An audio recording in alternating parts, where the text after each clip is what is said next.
Hi and welcome back. In our last video we went ahead and covered the basics of creating CSS and applying it to a web page. In this video we're going to go ahead and take those basic skills that you learned in the last video and begin to apply them to format the design that we have in our project website.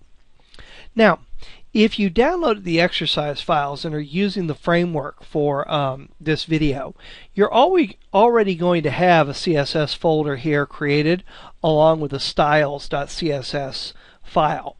If you don't have that created, what you're going to want to do is right-click right up here and do New Folder and create a folder called CSS.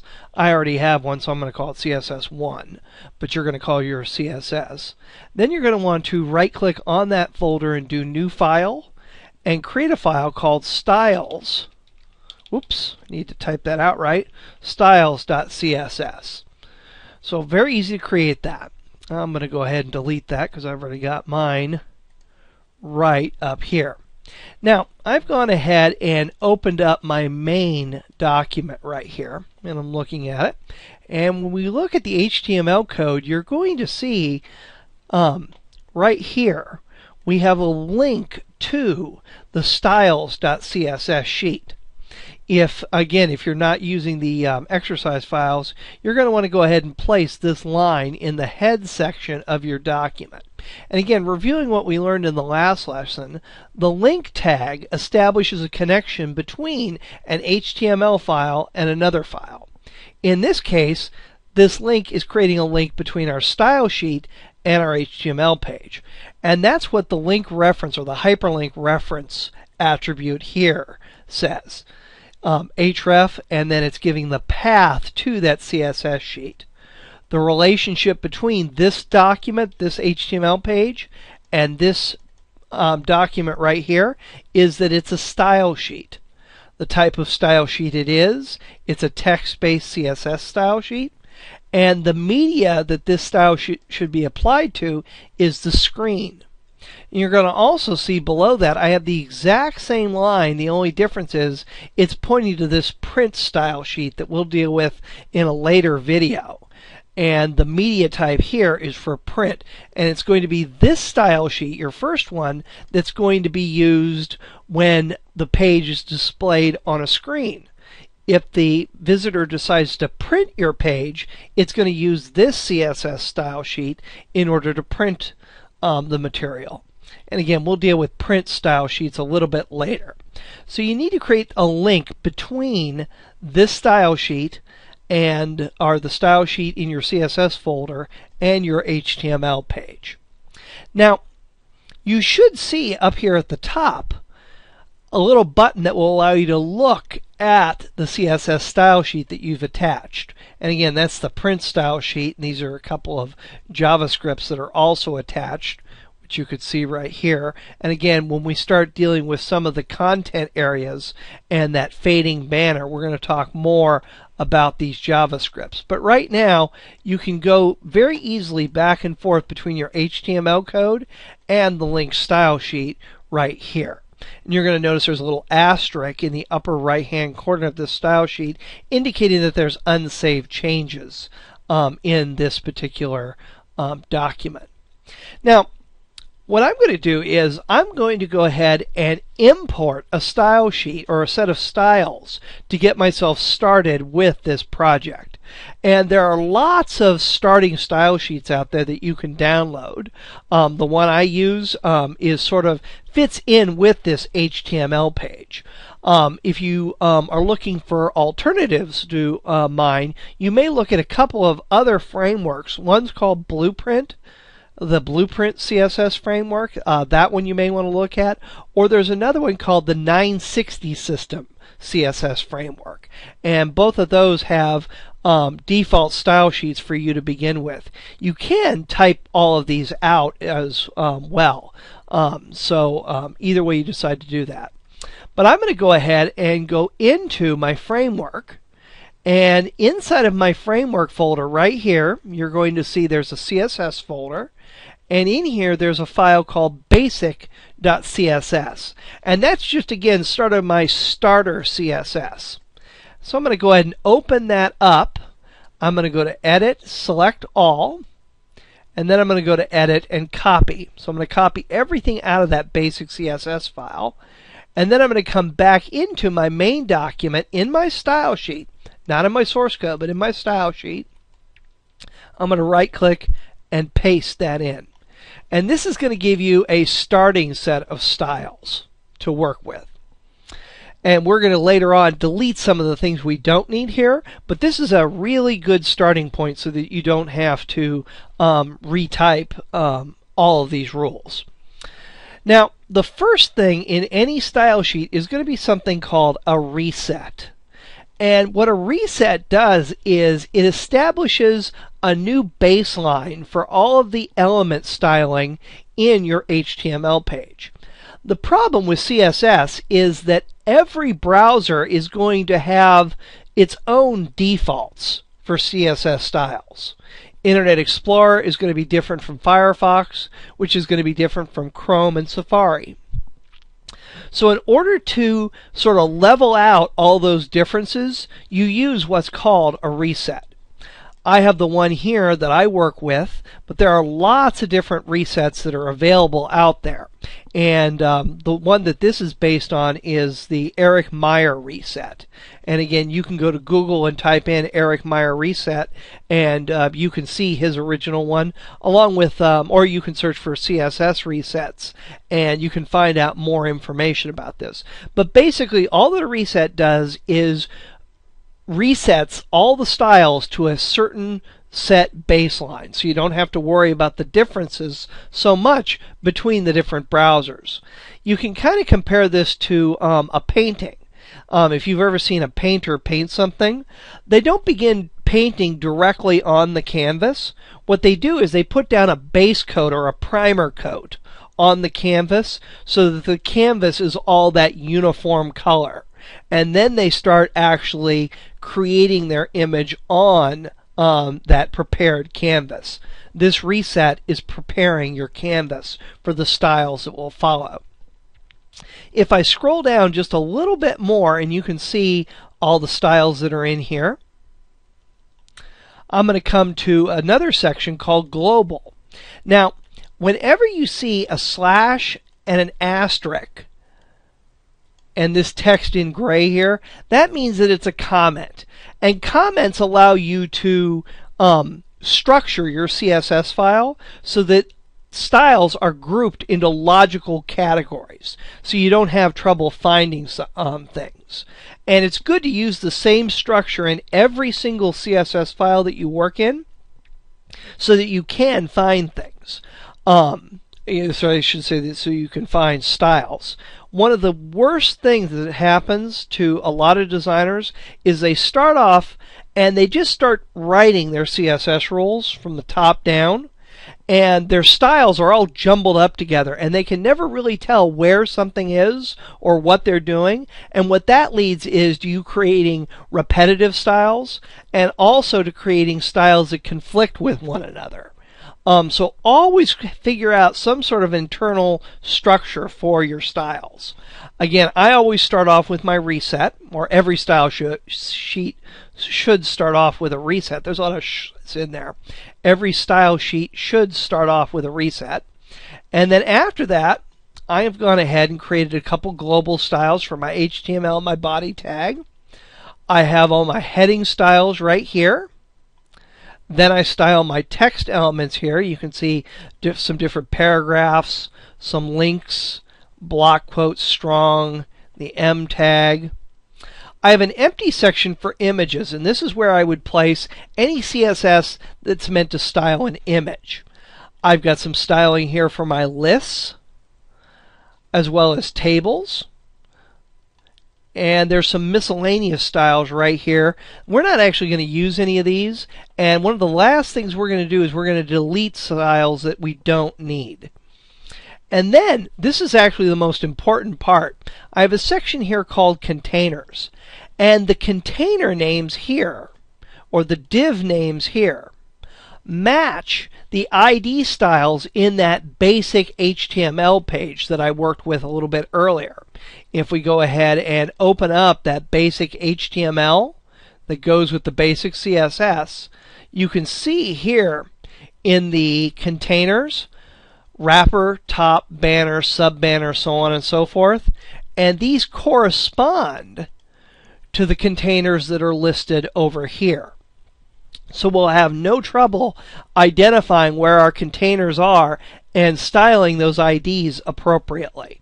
Now, we didn't actually leave these containers stock. We actually renamed some of them, so we are going to have to come in and rename some of these. If I scroll down just a little bit further, I've got some boxes here. We'll see what I use those for a little bit later.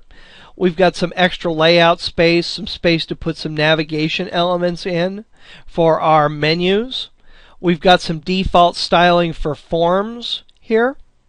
And these are going to be very useful when we set up our contact form. And then under miscellaneous, I have a whole bunch of class styles that I use in various places.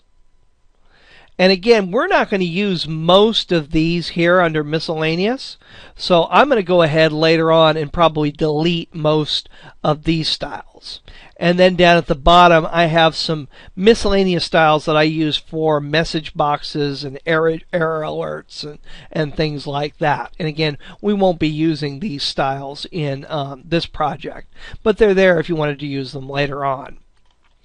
So I'm going to go ahead and scroll up here again, and we're in our containers. And let's go ahead now and start to modify the styling on this web page. I'm going to bring up Chrome so we can go ahead and look at the completed style or the completed page here. And again, you can see right here I've got the logo, and then I've got social media icons followed by top nav right here. So those are the first three divs. The whole thing is contained in the wrapper, so I'm going to come back to that, but we don't have a top div here. What we do have is we have a logo, so I'm going to go ahead and change that to logo. And then I'm going to go ahead and create another ID style called social-media-icons. And then I'm going to do an opening bracket, tab, and a closing curly bracket. And again, that's going to correspond to the logo div right here, that's right outside the wrapper, and then the social media icons. After that, I have the top nav, which is these links right here. Let me go ahead and bring up the browser window. There's our top navigation. And then we have our banner. So I'm going to go ahead and go back into my CSS styles, and there's banner. We also have sub banner, but we're not going to use that, so I'm going to go ahead and delete that style. And there's top nav. If you want, you can drag this up so that they're in the proper order. Logo, social media, top nav, and then banner. I'm also don't have a content wrapper, a left navigation, or a left side. So I'm going to go ahead and delete all those. What we do have is a right side, a content area, and a footer.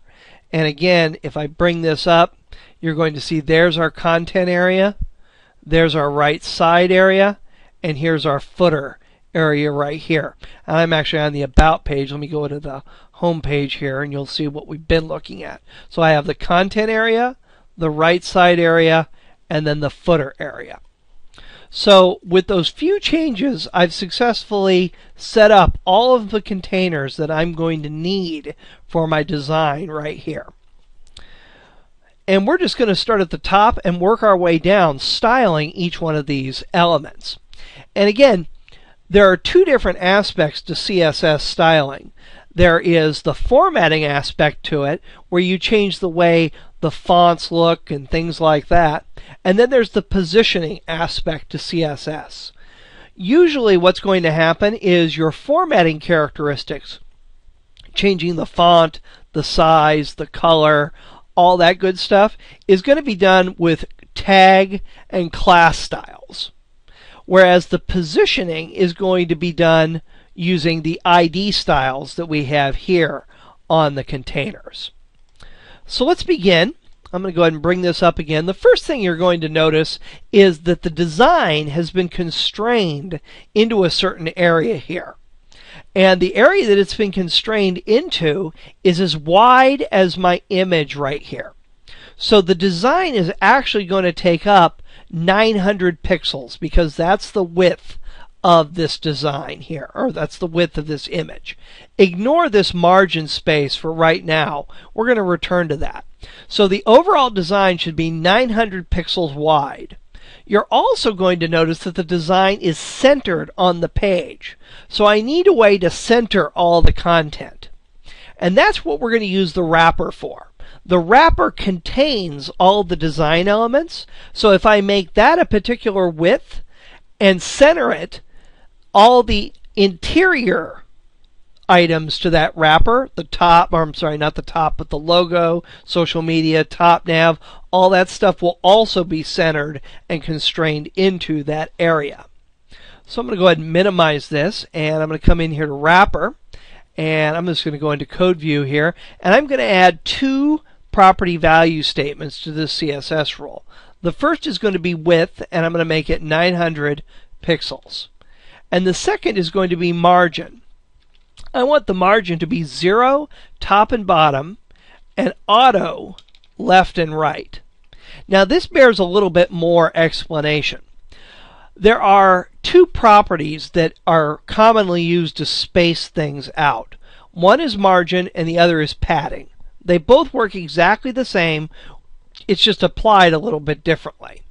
You're going to have the name, either margin or padding here, and then you're going to have between 1 and 4 values in the value area here. Now, if you just place one value, let's say 20 pixels, on our margin statement, that's going to provide 20 pixels all the way around the wrapper. 20 pixels of margin all the way around the wrapper. Top, bottom, left, and right. If you want a different top and bottom margin from your left and right margin, you'll put in two values here. For example, if I did 20 pixels and then 30 pixels, this would give me 20 pixels top and bottom and 30 pixels left and right. So one value applies that margin value all the way around the container. If you put two values in, it's going to be top and bottom for the first number and left and right for the second number. If you want to specify the individual top, bottom, left, and right margins, you'll use 4 values. Now when you're doing this, an easy way to remember it is that it's going to go clockwise from the top of your container. We have a square container, and if I was to go ahead and put 4 values in here, I'm going to do 25 pixels and 10 pixels here. What this says is 20 pixels top, 30 pixels right, 25 pixels on the bottom, and 10 pixels on the left. And the easy way to remember that is it's going clockwise around the container. Top, right, bottom, left. Top at 12 o'clock, right at 3 o'clock, bottom at 6 o'clock, and left at 9 o'clock. So you can put anywhere from 1, 2, or 4 values in here. And what I'm going to go ahead and do is I'm just going to go ahead and put 2 values in, because I want there to be 0 space top and bottom, and I want the design to be centered left and right on the page. Now, you could go about figuring out exactly how much space for every window should be on the left and right. But then anytime the window resizes or the content resizes, your design is going to be off center. So that really doesn't work. What you want to do is tell the browser to put the same amount of space on the left and the right, regardless of how big the window is. And that way it floats the overall design into the center.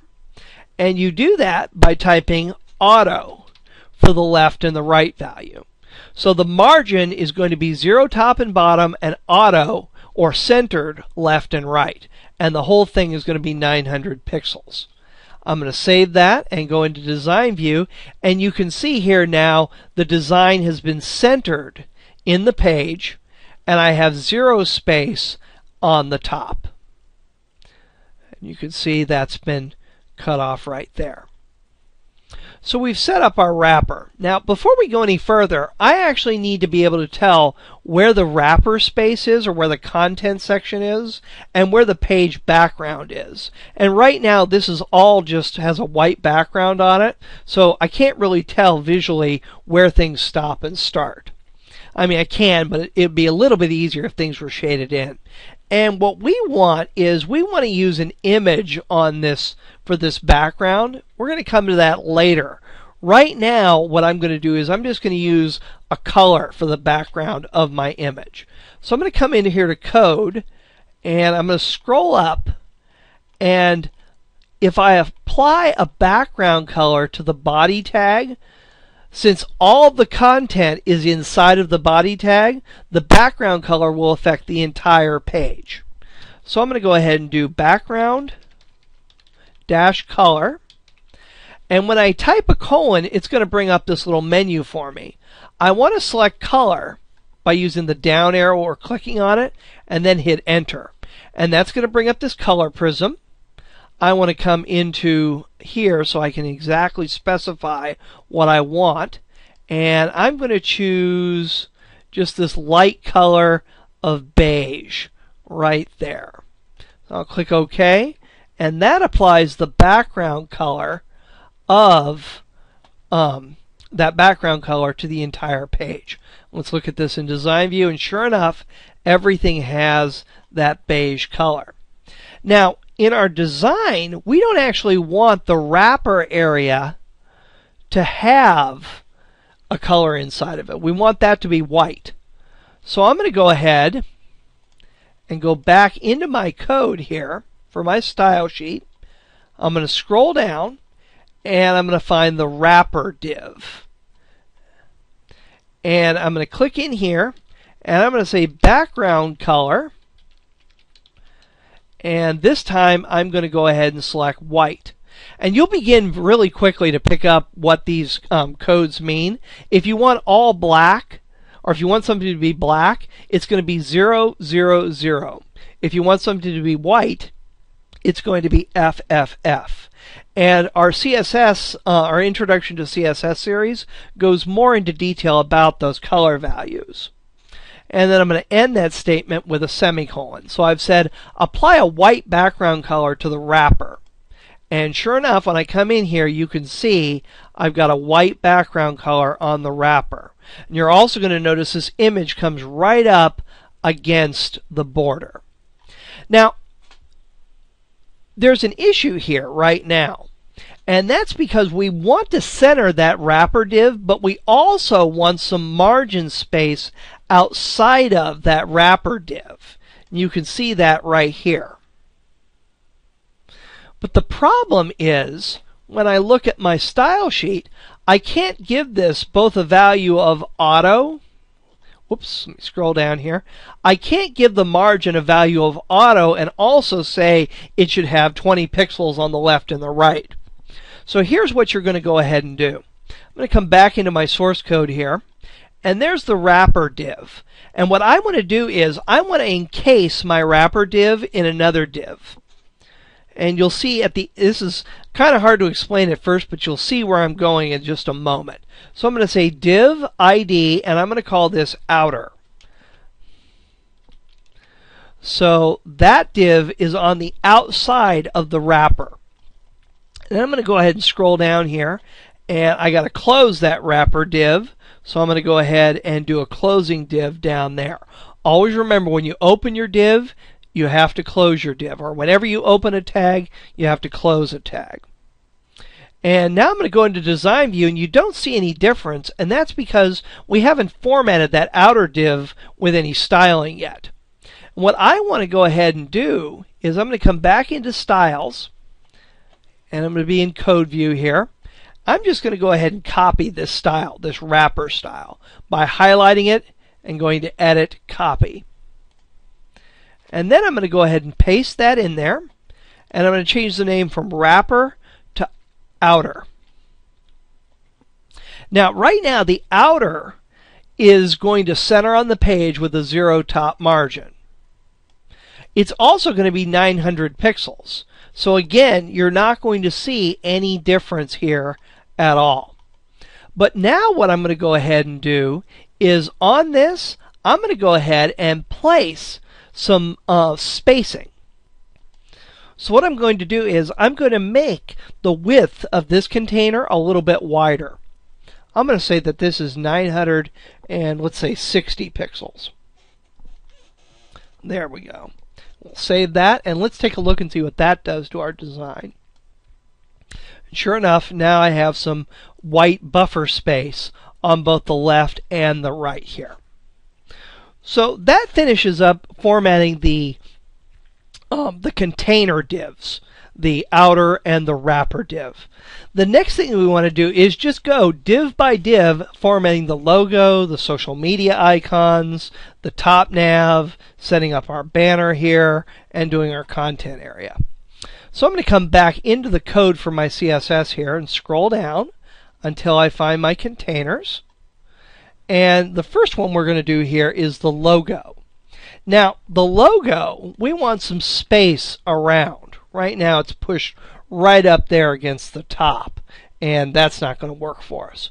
We don't want to push it more over to the left or the right, though. We just want to put some space on the top and the bottom of this. So again, I'm going to go ahead and use that margin property. So I'm going to say margin, and top and bottom, I want there to be 30 pixels of space. But left and right, I want to leave that alone, so I'm just going to go ahead and type in 0. If you put a value in, you should always do the px. If the value, though, is 0, you can leave that off, or you can type it in. Either way works just fine. And now I'm going to go ahead and go into my design view, and there we go. We can see we've moved that around. Now I'm going to go ahead and come into the code view again and scroll down, and I'm going to come to my social media icons right here. And I need these social media icons to move over here to the right. That's where I need those to go. So I'm going to come back in here to the code, and if you want something to float to the right, the statement that you're going to use, the CSS statement you're going to use, is going to be float with the value right. Again, just scrolling down here. And so I'm going to go ahead and say float right. If we wanted to go to all the way to the left, we could do float left. And I'm going to do design here, and you can see those media icons have floated down or floated over to the right. Right now they're a little bit obscured though, and that's the reason for that is I'm going to go ahead, and this is again where Dreamweaver's design view comes in very, very handy. If I go ahead and click on the edge of this image, it's going to show me the div that contains that image, the logo div. And you can see I've got 30 pixels of margin on the bottom and 30 pixels of margin on the top. You'll see that little yellow tooltip appear there. And this whole thing is the div, and you see it's going all the way over here to the right. And that's the reason why these icons have been pushed down. So I need to do a couple of other things in order to format this correctly. So I'm going to go ahead and come back in here to the code for my style sheet and scroll down until I find my containers. And there's the container for the logo, and the command that I'm going to put in here is float to the left. And again, what float to the right does is it says float this content over to the right. What float right does is it says move that over to the right. What float left does is it says move this over to the left and allow everything else to sort of flow around it. When I go ahead and go into my design view, you can see actually, first off, if I select the edge of that, it no longer extends the entire width of the design. It's now only taking up the amount of space that it needs for its content. And it's now, we've said formally, float this over to the left. We've also said float this container over to the right. So we've got that going on over there. Now, we see a problem right here because our left hand, or sorry, our top nav has also floated up in here. So we need to go ahead and correct that in just a moment. Actually, let's go ahead and do that right now so we can get that out of the way. I'm going to go ahead and scroll down here until I find my containers. Here's top nav. The command that you can use to say don't float things up, or don't float this up in to the other elements, is clear. And I want to say clear both. And that means I want it to clear both the left and the right floats that may come before it. When I do clear both and save, you can see that jumps right down there. My social media icons are still over here, however. Now, the next thing that I need to do is I need to go ahead and position these horizontally as opposed to vertically. Now, if we look at the code for our social media icons, we can see the reason why they're appearing stacked on top of each other. And that's because the social media icons are in an unordered list, in a UL list. And each icon is contained in its own list item. Now, what that's going to allow you to do is precisely position all of these different elements. Now, I'm going to go ahead here and go back into my style sheet and scroll down. And I'm going to find my container. And after float right here, I need to go ahead and create another style. And the style that I'm going to go ahead and create underneath that is, again, for the social media icons. So that's the div name right there. But I don't want this to affect everything. What I want to affect are the list items, the LI items. Normally, LI items are stacked on top of one another. And that makes perfect sense for a list of items. But what we want them to do is we want them to line up left to right.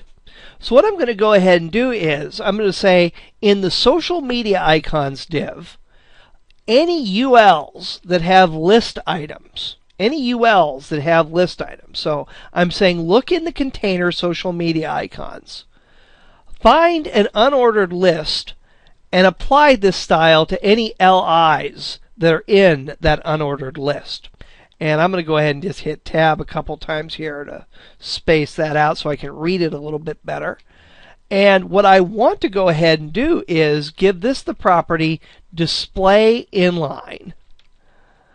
So instead of being stacked on top of each other, displayed stacked on top of each other, they're going to be displayed in line with one another.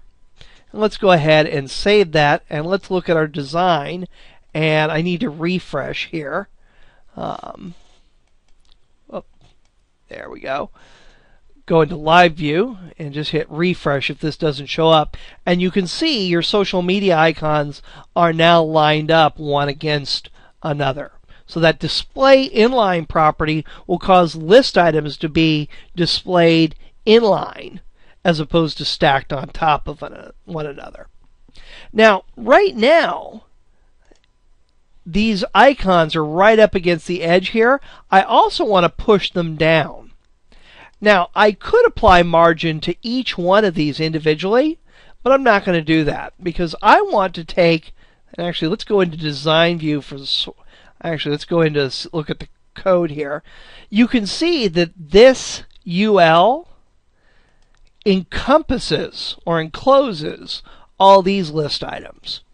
So what I'm going to go ahead and do here is I'm going to come back down into my containers, and I'm going to go ahead and say inside of the social media icons div, if there's a UL, I want to apply some margin to the top. And again, one value just gives margin top, bottom, left, and right.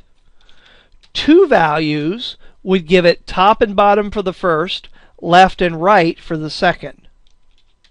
Four values gives you top, right, bottom, left. Now, if you want to specify just one margin, in this case the top, you do margin dash top, or margin dash bottom, margin dash left, whatever it is you're looking for. And then a colon, and I'm going to say 30 pixels. So I'm saying take that unordered list and bump it down 30 pixels from the top. And now when I go into design view, you'll see those icons have been pushed down. It still doesn't look like they're down as far as they are in the other one. So I'm going to go ahead and change, or in our sample, so I'm going to change that to 40 pixels. And now when I go into design, that looks a little bit better. And when we look at our sample design, you can see the way that's appearing. Now, the next thing that we want to go ahead and do is we want to go ahead and format this top navigation. And that's what we're going to go ahead and start on in the next video. So I'll see you in that video.